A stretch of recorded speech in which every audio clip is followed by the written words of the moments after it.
Here's a Tuesday truth for you. You don't find clarity by waiting. You'll find it by moving. This week, with Yining Wang, we talk about what it really looks like to back yourself, leaving comfort behind, going from basketball focus to building in business, and learning that your mental health and self-reflection aren't extras, they're the foundation.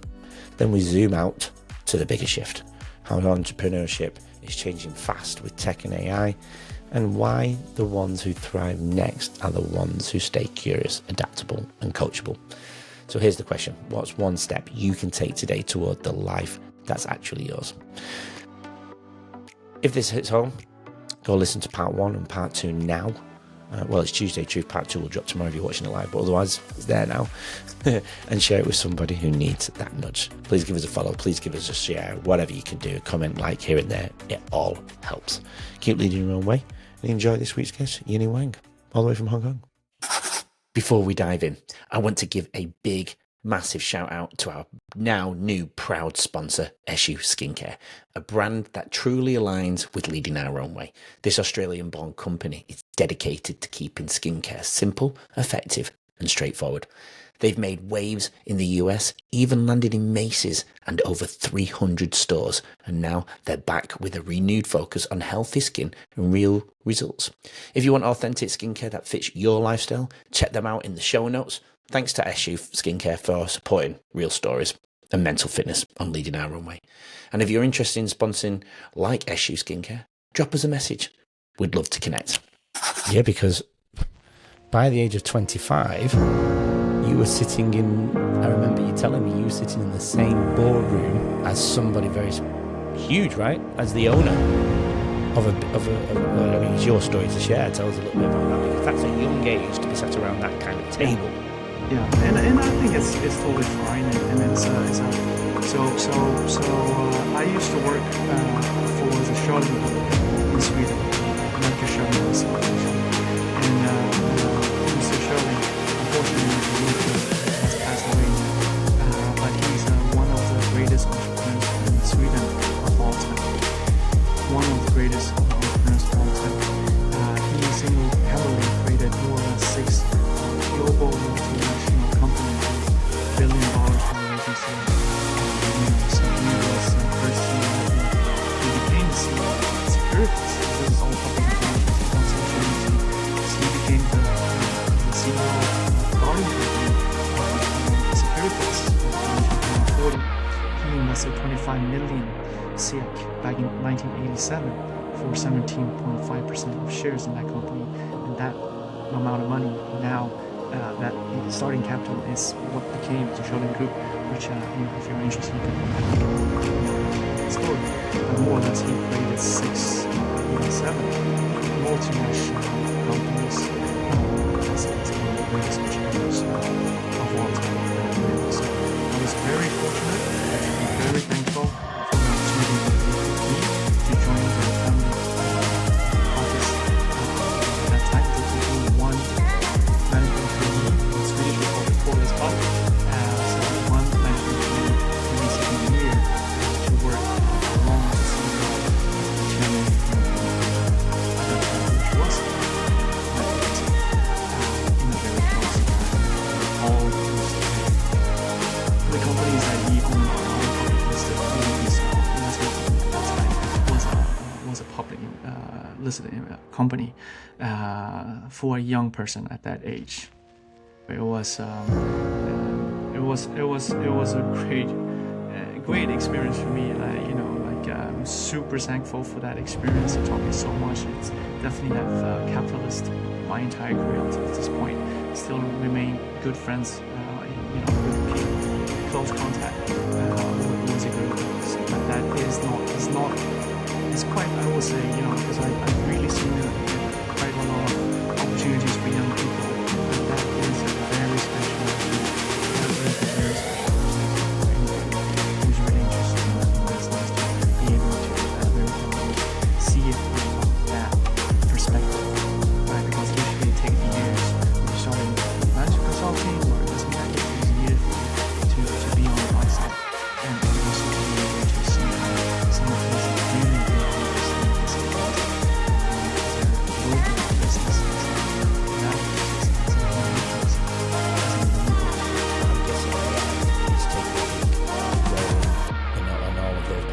mentioned.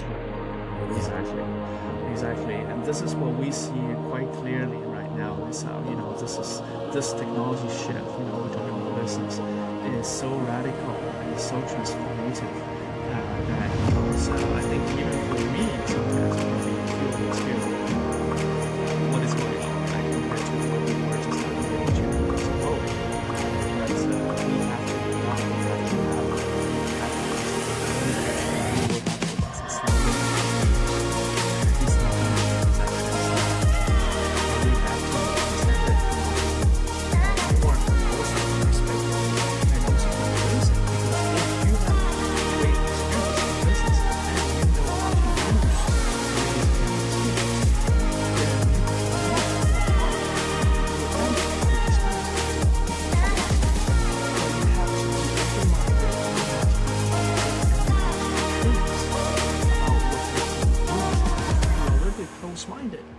then somebody else is going to learn this.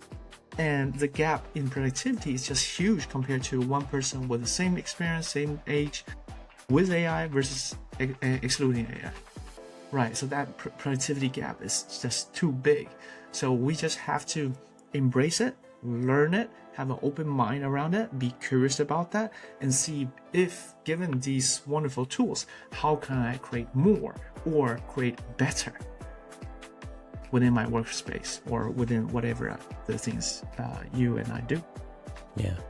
So I'm guessing you're creating some businesses within the AI space, right? Yes. Can you tell us a bit about that? Yes, yeah, of course. I mean, within the Sincere Alignment Group, the shift towards decentralized economy, one of the key part of that is, of course, technology, right? How to adopt technology in the best way. So when it comes to, one of our core features, is really to look at the B2B workflow from A to Z, B2B workflow from A to Z, and how can we use different AI tools across different parts of that process to generate a more, efficient and more optimized outputs. So that's something actually we do, and we have a team developing our own software for that. So it's but that's like I'm really into AI now. Yeah. But it's really fun. But we really focus, when we talk about business, we really focus on the B2B space. Really focus on a B2B space, really focus on SMEs and also some, larger corporates with local branches and those kind of things. Because we know that into the B2B environment right now, you have to adopt these latest technologies, but the barriers to adopt these latest technology is more difficult because you have security settings. Right, you need to think about your security, your data security, your data privacy. Right, you cannot be you cannot just use all these very advanced cloud solutions because there's no security. You don't know where your files are uploaded to, right? And in the corporate world, a lot of our information is very sensitive. When I was in my first business, as confidential information was public, it's sensitive. Some of that is even called insider information, right? Right, so we have a lot of sensitive information. That kind of information we cannot, just use average tools that is maybe not have that type of information sensitivity, right? So we really need to find tools and solutions that can both be very productive, similar to those, applications for the broader consumer use, but also cater it to ensure its adherence and secure in the B2B space. And in the B2B space, it needs to be scalable for an organization, right?